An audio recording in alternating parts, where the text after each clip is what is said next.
All right, a routine arrest leads Minnesota cops to an arsenal of guns and bomb-making devices as Abdullah Al-Afrida and his brother Majid reportedly both facing weapons charges at this hour. And our next guest says there may be a bigger story here. Joining us right now, Fox News contributor, U.S. Army veteran, Pete Hegseth. So, Pete, you know this area very well. How significant is this incident?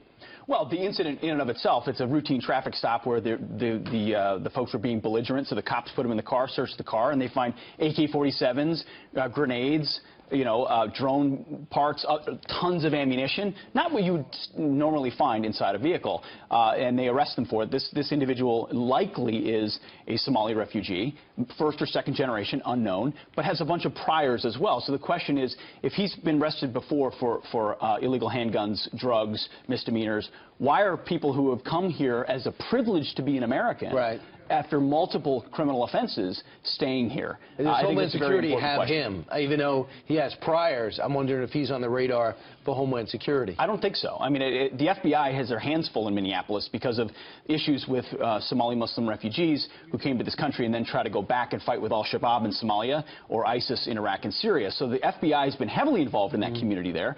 It's not to indict the entire community, but when you see things like this, Minneapolis has been on edge about the potential for a domestic terrorist attack. You certainly don't want to see it. So then you have elected officials there who know these are potential voters. You have a mayor that's going to have a State of the City address. Where's that mayor going to go to deliver it? So Mayor Betsy Hodges of Minneapolis is going to deliver her State of the City address in a mosque in Minneapolis.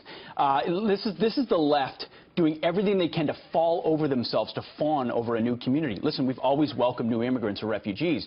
What we need to make sure they do is assimilate and show allegiance to this country. Unfortunately, a lot of enclaves of certain places haven't done that as much as you would want, or shown an allegiance or a willingness to go fight with al-Shabaab. So can you imagine if you gave the State of the City address in a church? It would make no sense. They would go, well, the left would go nuts, right? They'd say separation of church and state, you're poisoning politics with religion. But here, it's the reverse. It's, well, we've got to do everything we can. So we'll see. Betsy Hodges will probably put on a headscarf and give her address in a mosque. We'll have to see. So we know this. I remember James Comey, if I could bring up that name, I don't know if you've heard it. He did make a statement a few months ago that said there's 50 investigations of ISIS and al-Qaeda terrorists in all suspects in all 50 states. That's not to indict refugees, immigrants, all Muslims. That's not what we're saying. What we're saying is those that are here, those communities need to be ratting out those who are willing to be extreme. Pete Hegseth, thanks so much. You got it.